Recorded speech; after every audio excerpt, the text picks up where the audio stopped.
Alright, stop what you're doing. Seriously, if you are planning a Costco run this weekend, put down the car keys and listen up, because what I'm about to tell you might just save you hundreds of dollars over the next few months. We have all been there. You walk into the warehouse with the best of intentions. You have a mental list, maybe even a physical one, that says rotisserie chicken, eggs, and toilet paper. That's it. But then, something happens between the entrance door and the checkout line. You enter what I like to call the Costco fugue state. Before you know it, your cart is overflowing with a kayak, a 5-pound bag of quinoa you probably won't finish before the apocalypse, and a pack of socks big enough for an entire football team.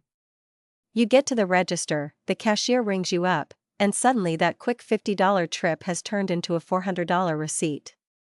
It feels horrible, doesn't it? You walk out to the parking lot wondering how it happened again. Well, I'm here to tell you it's not entirely your fault.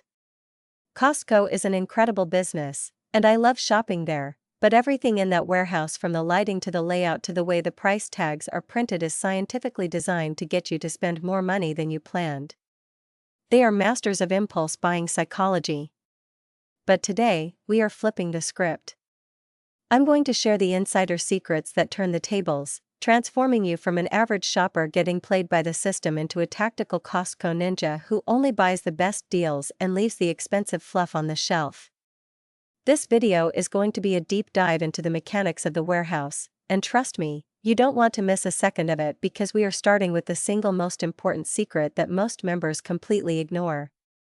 Before we get into decoding their system, if you are tired of lighting money on fire every time you walk into a big box store, go ahead and hit that subscribe button right now.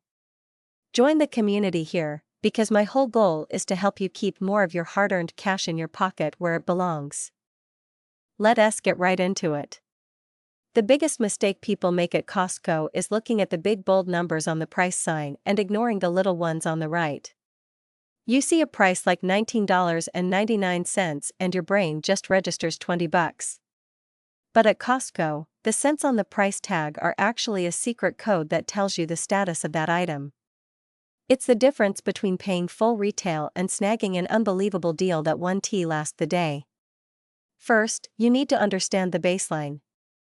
If a price ends in 0.99, so $19.99, $49.99, whatever that is Costco's standard, everyday price, it means nobody has marked it down.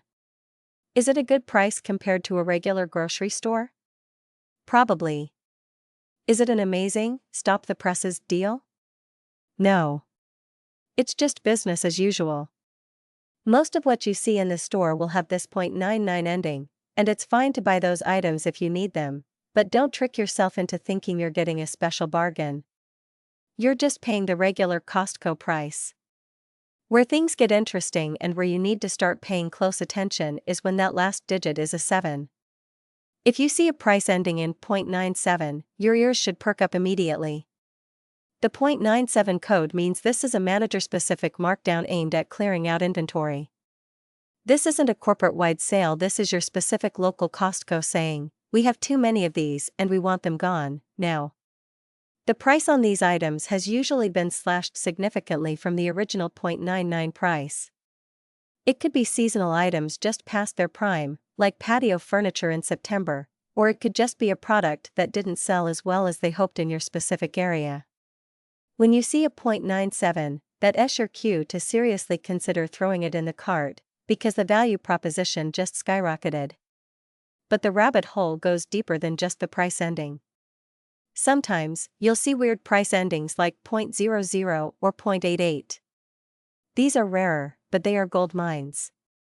A price ending in 0.00 is often used for store-specific clearance on the very last few items of a stock, sometimes even floor models that they just want to get rid of to free up space. These can be insane deals if you catch them at the right moment. The 0.88 or sometimes 0.49 endings usually indicate a manufacturer markdown, meaning the company that made the product is sponsoring the discount, not Costco itself. These are great to grab, but the real holy grail of Costco shopping involves combining the price code with another secret symbol on the tag. If this whole price tag decoding thing is brand new to you, smash that like button so I know you guys are finding this helpful. It's amazing how many people have been members for 10 years and have no idea these codes exist. Okay, so you're looking for the 0.97. But if you really want to know if you need to buy something today versus waiting until next week, you have to look to the top right corner of the price signage for the infamous asterisk of death. If you see a small asterisk printed on that sign, it means that item is marked for deletion. It is not being restocked.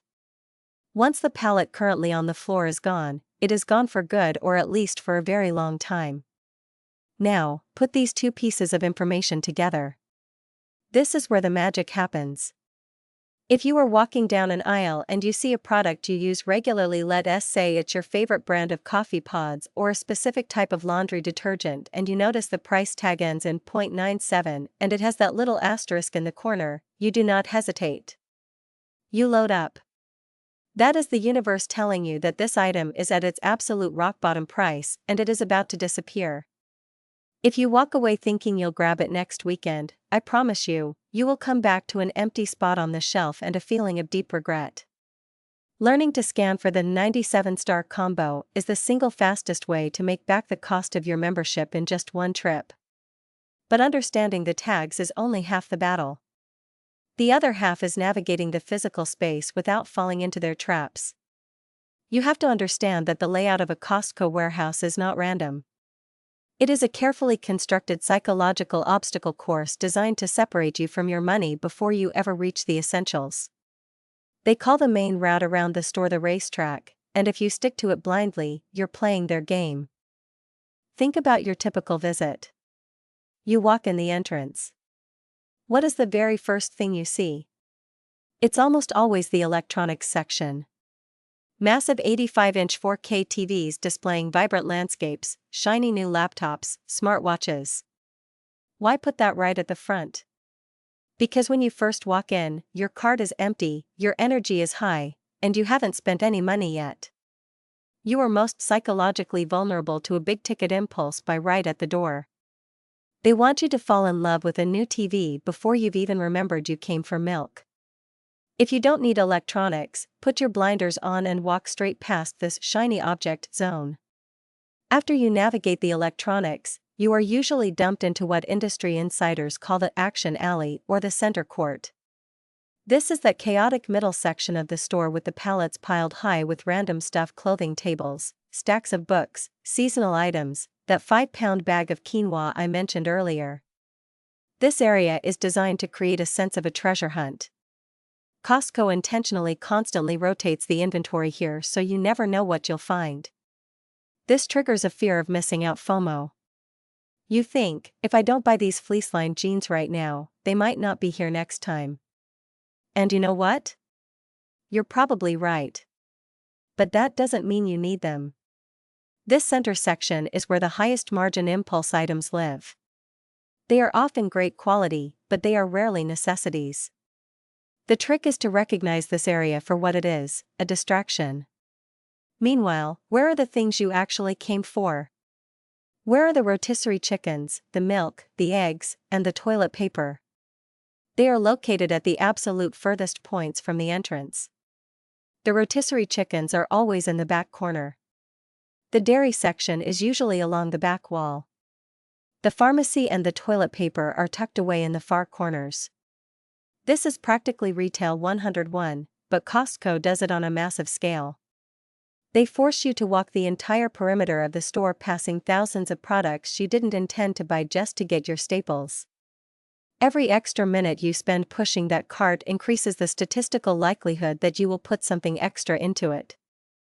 So, how do you combat this layout trap? You need a game plan before you even walk in the door. The best defense against the Costco layout is a strict list and a focused mindset. If you are going for staples, try to cut through the center aisles rather than walking the full racetrack perimeter. Head directly to the back of the store first. Fill your cart with the necessities, the proteins, the produce, the paper goods. Once you have those essentials, your cart looks fuller, and psychologically, you feel like you've already done your shopping. Then, and only then, if you have the time and budget, you can do a quick pass through the center treasure hunt aisles. You will find that you are much less likely to grab that random 3-pack of flashlights if your cart is already full of the things you actually need. We've covered decoding the price tags to find hidden clearance sales, and we've talked about navigating the physical layout of the store to avoid impulse traps. These are the foundational skills of a smart Costco shopper. But in the next part of this video, we are going to take it up a notch. We're going to talk about the specific products that are almost always a bad deal at Costco, the hidden return policy hacks that nobody uses, and the truth about their famous food court. Stick around, because we're just getting started on saving you massive amounts of money. Now that you know how to decode the secret language of the price tags and how to navigate the store like a pro, we need to talk about the anti-list. This is probably the part of the video that is going to save you the most money in the long run, because as much as we love Costco, not everything in that giant warehouse is a bargain. In fact, some things are actually a terrible deal when you factor in the Costco tax, which isn't a literal tax, but the hidden cost of waste, storage, and unit price traps. First and foremost, let us talk about the produce section. I know, it looks beautiful. Those massive containers of organic spinach and those 5-pound bags of avocados look like a steal. But unless you are feeding a literal army or you're hosting a massive dinner party tonight, buying fresh produce at Costco is often a trap. The problem isn't the price, it's the clock. Leafy greens, berries, and stone fruits have an incredibly short shelf life. If you buy a 2-pound container of strawberries for $6, but you end up throwing away half of them because they got moldy before you could finish them, you didn't pay $3 a pound, you effectively paid $6 for 1 pound of fruit. That is way more expensive than your local grocery store. Unless you are a master of meal prepping and you know exactly how you're going to use every single leaf of that spinach in the next 48 hours, you're better off buying smaller quantities at the supermarket. Second on the skip list might surprise you: spices and cooking oils. I see people grabbing those giant tubs of ground cinnamon or the massive jugs of extra virgin olive oil all the time. Here is the reality: spices lose their potency and flavor about 6 months to a year after they're opened. Unless you're running a professional bakery out of your kitchen, you are never going to finish that much cinnamon before it basically turns into flavored dust. The same goes for oils. Olive oil, especially the high-quality stuff, can go rancid within 6 months of opening. You might think you're saving money by buying in bulk, but if the quality of your food suffers because your ingredients are stale or rancid, is it really worth it? Stick to the smaller bottles from the regular store so your ingredients actually stay fresh. Third, you have to be very careful with name brand cereals and sodas. This is a classic unit price trap. Because Costco doesn't accept manufacturer coupons, you can almost always find a better deal on things like Cheerios or Coca-Cola at your local grocery store if you wait for a sale. Supermarkets use these items as loss leaders to get you in the door, often slashing prices by 50% or more. When you combine those sales with a digital coupon on your phone, the price per ounce drops significantly below what Costco offers. Always check your grocery store app while you're standing in the Costco aisle. You might find that the bulk deal isn't actually the best deal. Now, while we're talking about things that might not be what they seem, I want to let you in on a little secret regarding Costco's electronics and major appliances. Have you ever noticed that a TV model number at Costco is slightly different than the one you see at Best Buy or on Amazon? Maybe it has an extra C or a different ending? That's not a coincidence. These are often warehouse-exclusive models. While they are generally high quality, they are sometimes manufactured with slightly different components or fewer ports to hit that specific Costco price point. It doesn't mean they are bad, but it does mean you can't always do a direct apples-to-apples comparison. Always check the specs carefully to make sure that exclusive model isn't missing a feature you actually want, like an extra HDMI port or a specific screen refresh rate. Speaking of things that seem too good to be true, let us talk about the Costco return policy. This is the stuff of legends, right? We've all heard the stories of people returning dead Christmas trees in January or half-eaten rotisserie chickens. While those stories might be true, you need to understand this satisfaction guarantee in a way that helps you without getting your membership flagged. First, did you know that Costco has a 30-day price adjustment policy? If you buy a laptop for $900 and walk back in 2 weeks later only to see it's now $750, you don't have to pack up the laptop and return it. You just go to the membership desk with your receipt or even just your membership card, since they have your history, and they will refund you the $150 difference on the spot. It is one of the easiest ways to get found money. I make it a habit to do a quick lap through the aisles of things I bought in the last month just to see if anything I already own has gone on sale. Second, let us clear up the forever return policy. For most items, there truly is no time limit. If you bought a vacuum cleaner 3 years ago and it just stopped working, you can take it back. Costco views this as a failure of the product to meet your satisfaction. However, there is a major exception: electronics. Since 2007, things like TVs, computers, cameras, and major appliances have a strict 90-day return window. If you try to bring back a 5-year-old TV, they are going to say no. But here is the hack: for many of those same items, Costco automatically extends the manufacturer's warranty to 2 years. So, even if you can't return it for a refund after 90 days, you might still be covered for a free repair or replacement through their concierge service. It's a massive perk that people forget to use. Before we move on to the massive changes happening at the food court, if you're finding these tips useful, do me a huge favor and share this video with one person you know who spends way too much money at Costco. We all have that one friend whose garage is filled with unopened bulk purchases. Help them out. Alright, let us talk about the heart and soul of the warehouse, the food court. As we head further into 2026, things are changing. You might have noticed more kiosks and fewer actual human cashiers, but the biggest shift is the membership crackdown. For years, the food court was the open secret of the suburbs, a place where anyone could walk in and grab a $1.50 hot dog combo. Well, those days are officially over.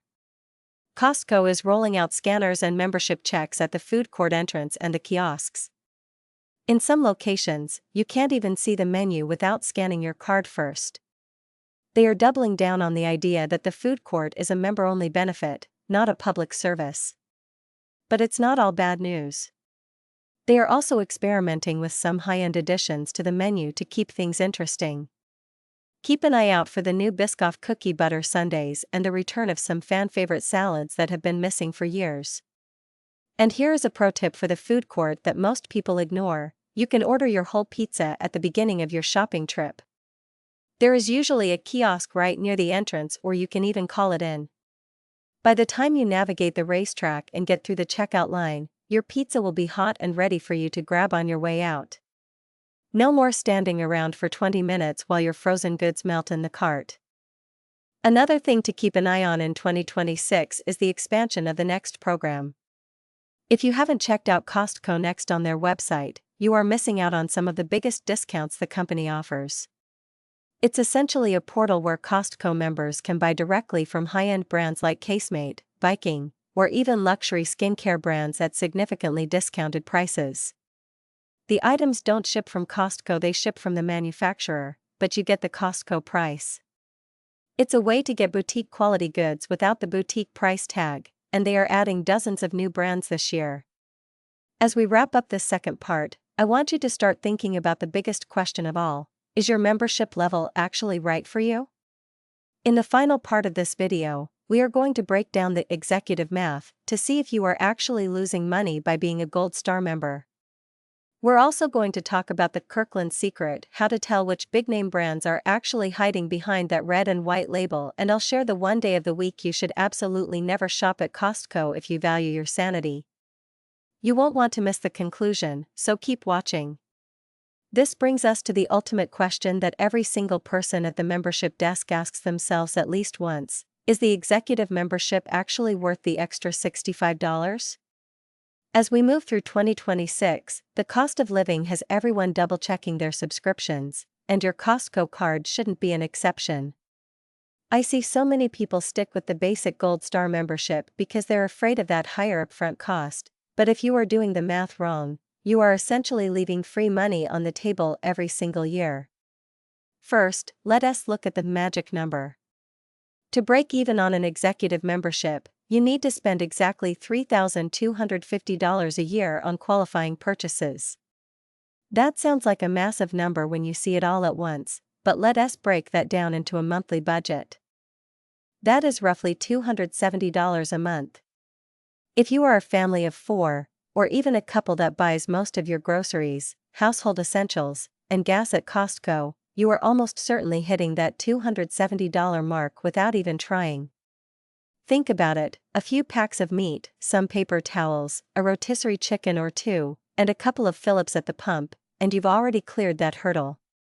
Once you pass that $3,250 spend, that 2% cashback reward starts paying for your membership itself.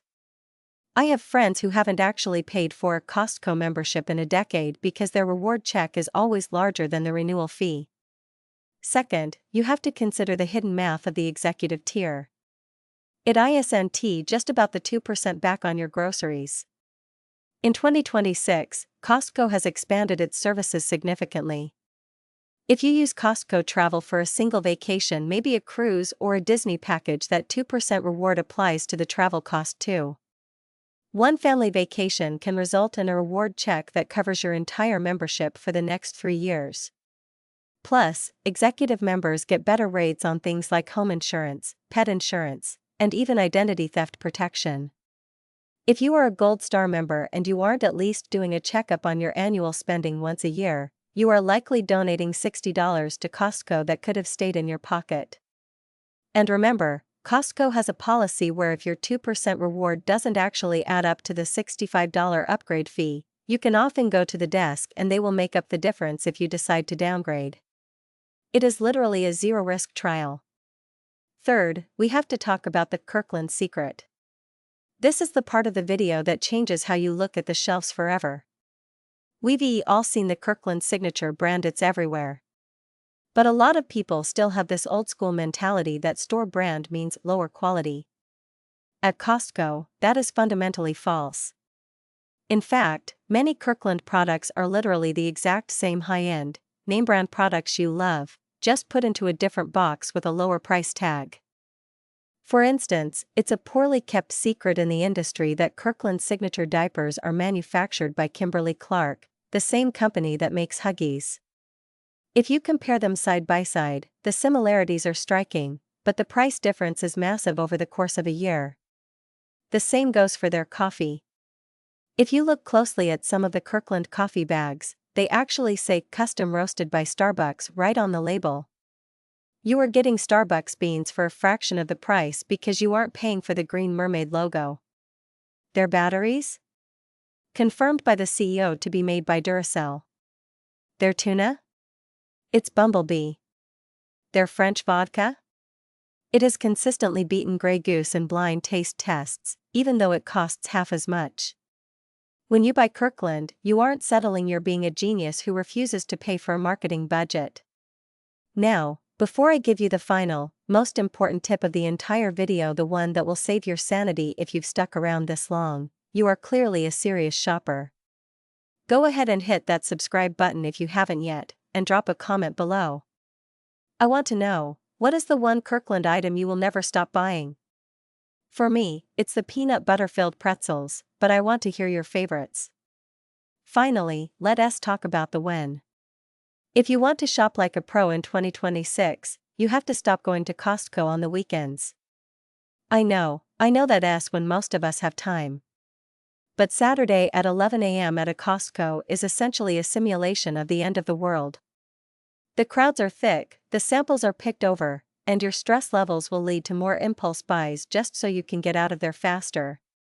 The absolute best time to shop is Tuesday or Wednesday, specifically between 3 p.m. and 5 p.m. This is the Goldilocks zone.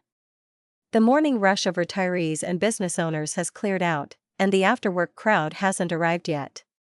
The shelves are fully stocked for the evening rush, and the aisles are wide open. You can actually take the time to look for those .97 price tags we talked about in part 1 without getting rear-ended by someone else's giant cart. If you absolutely have to go on a weekend, try to get there 15 minutes before they officially open. They often open the doors early, and you can be in and out before the real chaos begins. Shopping at Costco is a skill, and like any skill, it takes a bit of practice to master. But if you start decoding the price tags, navigating the layout with a plan, avoiding the freshness traps in the produce aisle, and maximizing your membership tier, you will see a massive difference in your bank account. You don't have to stop shopping at the warehouse you love, you just have to stop letting the warehouse shop you. I hope this deep dive into the secrets of Costco helps you save a ton of money on your next run. If you found this video valuable, please give it a thumbs up and share it with your family. It really helps the channel grow and allows me to keep making these deep dives for you. Thanks for watching, and I'll see you in the next one.